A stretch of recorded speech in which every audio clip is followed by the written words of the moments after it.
Hello friends, ഈ YouTube ചാനലിലേക്ക് സ്വാഗതം. നിങ്ങൾ സബ്സ്ക്രൈബ് ചെയ്തിട്ടില്ലെങ്കിൽ സബ്സ്ക്രൈബ് ബട്ടൺ ഒന്ന് അടിച്ച് പൊട്ടിയിര്.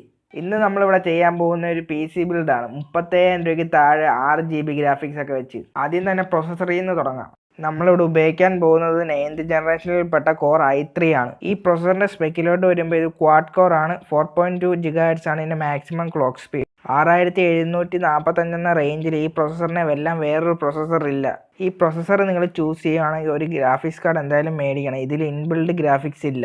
അടുത്തതായി മദർ ബോർഡാണ്. മദർ ബോർഡിൽ നമ്മൾ ചൂസ് ചെയ്യുന്ന MSIയുടെ H300M Pro VH എന്ന് പറയുന്ന മോഡലാണ്. ഇതിൻ്റെ പ്രൈസ് എന്ന് പറയുന്നത് 4122 രൂപയാണ്. ഈ മദർ ബോർഡിൽ ഇന്റലിന്റെ 9th ജനറേഷൻ പ്രൊസസ്സർ കമ്പാക്റ്റബിൾ ആവും. എന്തുകൊണ്ടെന്നാൽ MSI ഇതിൽ ബയോസ് അപ്ഡേറ്റ് നൽകി കഴിഞ്ഞു. അതുമല്ല, ഈ മദർ ബോർഡിൽ 2666 റാം സ്പീഡും സപ്പോർട്ട് ചെയ്യും. നമ്മളിത് യൂസ് ചെയ്യാൻ പോകുന്ന റാം HyperX Furyയുടെ 8GB റാം ആണ്.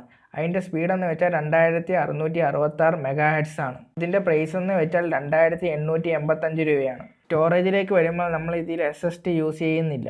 അതിന് പകരം 2TBയുടെ Seagateൻ്റെ ഹാർഡ് ഡ്രൈവ് ആണ് നമ്മളിവിടെ യൂസ് ചെയ്യുന്നത്. അതിൻ്റെ സ്പീഡ് എന്ന് വെച്ചാൽ 7200 RPM ആണ്. പ്രൈസിലോട്ട് വരുമ്പോൾ അതിന് 4699 രൂപയാണ്.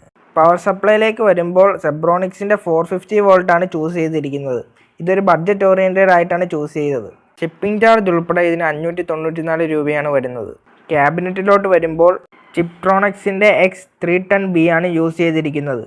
RGB ലൈറ്റും ഫൈബർ ഗ്ലാസും ഒക്കെ വരുന്ന ഒരു അടിപൊളി ക്യാബിനറ്റാണിത്. ഇതിൻ്റെ വിലയെന്ന് വെച്ചാൽ 1899 രൂപയാണ്. ഗ്രാഫിക്സ് കാർഡിനെ പറ്റി പറയുമ്പോൾ നമ്മളിവിടെ യൂസ് ചെയ്യുന്ന NVIDIAയുടെ GTX 1060 6GB ഗ്രാഫിക്സ് ആണ്. ഈ ഗ്രാഫിക്സ് കാർഡിൽ ഇപ്പോൾ ഉള്ള ഏത് ഗെയിമും 1080pയിൽ 60 FPS തൊട്ട് 100 FPSന് മേളിൽ വരെ കളിക്കാൻ കഴിയും. ഈ ഗ്രാഫിക്സ് കാർഡിൻ്റെ പ്രൈസ് എന്ന് വെച്ചാൽ 13,980 രൂപയാണ്. ഈ സ്പെക്കിൽ PC ബിൽഡ് ചെയ്യാനായത് 34,925 ഉള്ളി.